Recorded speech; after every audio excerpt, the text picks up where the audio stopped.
최근 윤갑근 국민의힘 충북도당 위원장의 딸 투신 사건 과정에서 경찰의 늑장 대응이 논란입니다. 긴급 사건 발생 시 통상 5분 안에 출동하는데요. 당시 자살 의심 신고를 받은 소방이 경찰의 협조 요청을 구했지만 112 상황실이 출동 지령을 늦게 내리면서 20분이 지나서야 경찰관이 현장에 도착한 것으로 확인됐습니다. 황정환 기자가 단독 보도합니다. 4일 오전 5시 33분쯤 청주 상당구의 한 아파트에서 윤갑근 국민의힘 도당위원장의 딸 29살 A씨 신고 전화가 119에 접수됐습니다. 아파트에서 뛰어내리겠다는 등의 내용이었습니다.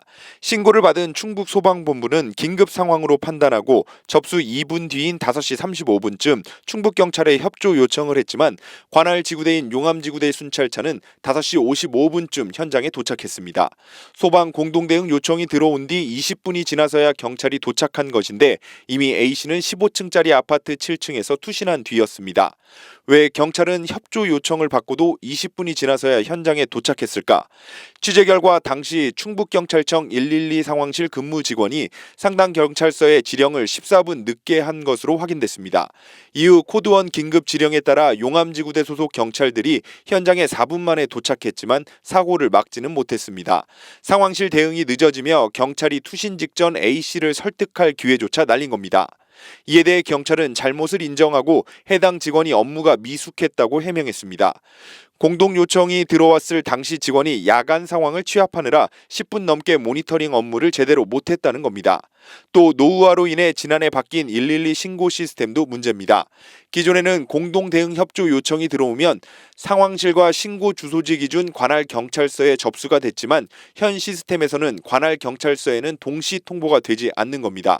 이에 대해 전문가들은 철저한 원인 조사와 그에 따른 명확한 재발 방지 대책이 필요하다고 지적합니다. 일단 112 상황실은 24시간 365일 가동이 돼야 되고, 그리고 인력 교체가 있더라도 틈이 생기면 안 되거든요. 그리고 기계적 결함이나 오류도 핑계일 뿐이지 그게 항시 최상의 상태를 유지한다는 의미에서 상황실입니다. 그런 차원에서는 기계적 오류나 근무 교대로 인해서 뭔가 전달이 늦었다라는 것은 그건 변명이고요. 그리고 그 부분에 있어서 분명히 그 원인이 뭔지 정확하게 일단 밝혀야 되고 또 재발해서는 안 되고요. 이런 가운데 경찰은 늑장 지령을 내린 직원에 대해 별도 징계 없이 주의 조치를 내리는 데 그쳤습니다.